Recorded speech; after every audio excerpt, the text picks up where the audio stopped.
વસ્ત્રાપુરમાં રહેતા વૃદ્ધાને ફિઝિયોથેરાપીના બહાનેથી ઠગનાર ગઠિયાને Ahmedabad cyber crime બ્રાન્ચે ઝડપ્યો. વૃદ્ધાને લોહી કાઢવાની સારવાર માટે ₹7,000ની ચાર્જિંગ બતાવી કુલ 4 લાખ નક્કી કર્યાનો ખુલાસો થયો છે. આરોપી મોહમ્મદ અમજદ મોહમ્મદ મહેમૂદ રાજસ્થાનનો રહેવાસી હતો. આ ઘટનાથી વૃદ્ધ અને પરિવાર પર આર્થિક અને માનસિક અસર પડી, પરંતુ બેંક અને પોલીસની જાગૃતિના કારણે વધુ હેરફેર અટકાવવામાં આવી. આરોપીની ધરપકડ બાદ સાયબર ક્રાઇમ ટીમે આગળની તપાસ શરૂ કરી છે. Story report by Vikramsinh Zala, Ahmedabad.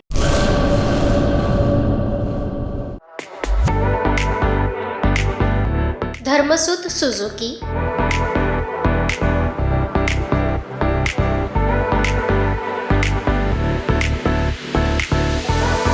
Dharmasut auto link LLP, 62 પ્રસાદી પ્લોટ, સંસ્કાર નગર, ભુજ, કચ્છ. Mobile number 9825553691.